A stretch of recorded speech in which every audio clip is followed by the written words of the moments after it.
அவன் சொல்றான், ஒன்னும் பேச தெரியாத ஆளு, தப்பு தப்பா பேசுற ஆளு, எதையுமே சரியா பேச மாட்டாப்ல. அப்படிப்பட்ட ஆள் எழும்பி நின்று அந்நிய பாஷையில 6 மணி நேரம் தேவனை துதிக்கிறான். ஏன்னு கேட்டா அவர் நமக்குள்ளே உலா வருகிறார். எந்த மனுஷனுக்குள்ள ஆண்டவர் இருக்கிறாரோ அவன் வாயில சோத்திரம் அதிகமா வரும். எந்த மனுஷனுக்குள்ள கர்த்தர் அசைவாடுதல் காணப்படுதோ அவன் அந்நிய பாஷை பேசிக்கிட்டே இருப்பான். எந்த மனுஷனுக்குள்ள, எந்த சபைக்குள்ள தேவன் உலா வருகிறாரோ அங்க ஆண்டவர் எப்போதும் உள்ளாவி உள்ள இருக்கிறத பார்க்க முடியும். ஆமென். ஆண்டவரை பார்க்கணும், காட்டுங்க அப்படின்னா வா காட்டுறேன், நான் ஆண்டவரை காட்டுறேன் வாங்க. யாருக்காவது அப்படி ஒரு டவுட் இருக்கா? ஒரு பாஸ்டர் கிட்ட ஒரு புறஜாதி மனுஷன் கேட்டாராம், ஆண்டவர் இருக்கிறான்னு ஊரை ஏமாத்திட்டு சுத்துறானுங்க இந்த பாஸ்டர் தானே அப்படின்னு. இவர் பாஸ்டர் காதுல விழுந்துருச்சு. உடனே இந்த பாஸ்டர் சொன்னாரு, தம்பி வாங்க அப்படின்னு கூப்பிட்டு, அவரு ஒரு புறஜாதியான மனுஷன் கூப்பிட்டு, தம்பி நீங்க என்ன சொன்னீங்க? நான் ஒண்ணும் சொல்ல அப்படின்னாப்ல. உடனே பாஸ்டர் சொன்னாரா, நீங்க ஆண்டவரை காட்டுன்னு தானே சொன்னீங்க, நான் உங்களுக்கு ஆண்டவரை காட்டுறேன். ஆனா நான் ஒரு கேள்வி கேட்பேன், நீங்க அதுக்கு பதில் சொல்லுங்க. உங்களுக்கு பகுத்தறிவு இருக்கா காட்டுங்கன்னு கேட்டாராம். ஹலோ, பகுத்தறிவு இருக்கா? பகுத்தறிவுன்னா என்ன? அதையே நான் விளக்கணுமா? பகுத்தறிவு இருக்கா? உங்களுக்கு அறிவு இருக்கா? பகுத்தறிவுனா என்ன செய்யணும், ஏது செய்யணும், அதை காட்டு தம்பி, நான் ஆண்டவரை காட்டுறேன். அதை எப்படி காட்ட முடியும்? அதெல்லாம் காட்ட முடியாது. அதே மாதிரிதான் ஆண்டவரை காட்ட முடியாது, உணரதான் முடியும். பகுத்தறிவு உனக்கு இருக்குன்றத உன்னால காட்ட முடியல, அறிவியா உன்னால காட்ட முடியலன்னா அவரு சாதாரண ஆளா? வாங்க உடனே கூட்டு போய் காட்டுறதுக்கு முதலமைச்சர் 2 நாள்ல சார் ஒரு 2 நிமிஷம் வந்து போங்க வருவாரா? 4 மாசத்துக்கு முன்னாடி அப்பாயின்மெண்ட் வாங்கணும். ஆமே 6 மாசத்துக்கு முன்னாடி வாங்கணும், அப்பதான் போய் பார்க்க முடியாது. ஐயா அழுது போற ஒரு முதலமைச்சருக்கு இப்படி இருக்குமானால் வானத்தையும் பூமியை உண்டாக்கின ஆண்டவரை எவ்வளவு மகிமையானவர். ஆமென் சொல்லுவோமா? அப்போ நம்ம ஆண்டவரை ரொம்ப நேசிக்கணும், அவரோடு கூட உறவாடணும்னா உணர்வு பூர்வமாய் அவரை நாம் தரிசிக்க முடியும். ஆமென். அப்போ நம்ம ஆண்டவர் சொல்லுகிற அந்த வசனத்துல, நான் உங்கள் நடுவில் ஒரு வாசஸ்தலத்தை உண்டாக்கி உங்கள் நடுவில் நான் உலாவி வருவேன். ஆமென். நான் உலாவி வரும்போது உங்களிடத்தில் அசுத்தம் காணப்படாதபடிக்கு எச்சரிக்கையாயிருங்கள். அல்லேலூயா.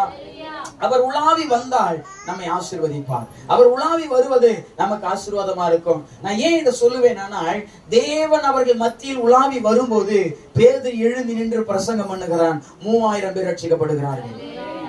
அதுக்கு முன்னாடி பேதுரு என்ன பேசினாலும் ஒரு நாள் ரட்சிக்கப்படல. ஆனா தேவன் உங்கள் மத்தியில் என் மத்தியில் வருவாரானால் தேவன் நம்மை கொண்டு செய்யற காரியம் அதிசயமா இருக்கும். பிலிப்பை பார்த்து சொன்னார், பிலிப்பே கந்தாகிய மந்திரி ஒருத்தன் போறான், ஓடு.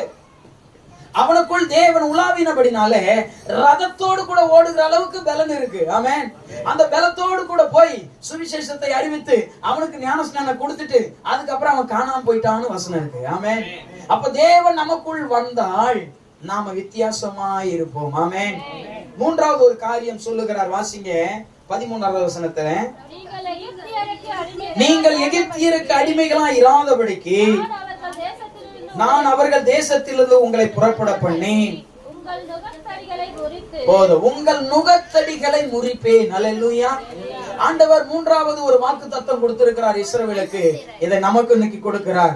உங்கள் நுகங்களை கர்த்தர் முறிக்கிறவராய் இருக்கிறார். ஆமென். நுகம் என்றால் பாரம், நுகம் என்றால் எடுக்க முடியாத ஒன்று, நுகம் என்றால் நம்மளால சமாளிக்க முடியாத ஒன்று. அந்த அல்லேலூயா சொல்லுவோமா? ஆண்டவர் இன்னைக்கு சொல்றார், அவைகளை நான் முறித்து போடுகிறேன். ஆமென். அதாவது முறித்து போடுகிறேன் என்றால் அதனுடைய பலனை நான் ஒண்ணு இல்லாம ஆக்க போறேன், அதனுடைய வீரியத்தை நான் குறைச்சிட போறேன். ஆமென். ஒரு கல் இருக்குங்க, பெரிய கல்லு, அதை கொஞ்சம் கொஞ்சமா உடைச்சு அதனுடைய வெயிட் அப்படியே இருக்கும், அதுல இருந்து வெயிட் எல்லாம் என்ன பண்ணும், குறைய ஆரம்பிக்கும். அதே போல ஆண்டவர் சொல்றாரு, நான் உங்களோடு என் உடன்படிக்கை ஏற்படுத்துகிறது என்னவென்றால் உங்கள் நுகத்தடிகளை, உங்கள் நுகங்களை நான் முறிக்கிறவராய் இருக்கிறேன். இந்த வருஷத்துல நான் சொல்றேன், எதெல்லாம் ரொம்ப வருஷமா உன்னை டார்ச்சர் பண்ணிச்சோ அதெல்லாம் முறுக்கி போடுகிறவராய், உடைத்து போடுகிறவராய் என் ஆண்டவர் இருக்கிறார். ஆமென். இந்த வருடம் முழுவதும் உங்களை தாக்கின எல்லா காரியத்தை கர்த்தர் இந்த நாள்ல உங்களை விட்டு எடுக்கிறவராய் இருக்கிறார். ஆமென். உங்க பலவீனத்தை எல்லாம் கர்த்தர் மாத்திடுவார். சிலருக்குலாம் ரொம்ப நாள் பலவீனம், நான் சொல்றேன், விசுவாசமா சொல்றேன், இதோட இந்த பலவீனத்தை நீங்க காண மாட்டீர்கள். கர்த்தர் அந்த பலவீனத்தை முறுக்கி போடுகிறவராய், உடைத்து போடுகிறவராய் இருக்கிறார். ஆமென். சத்தமா அல்லேலூயா.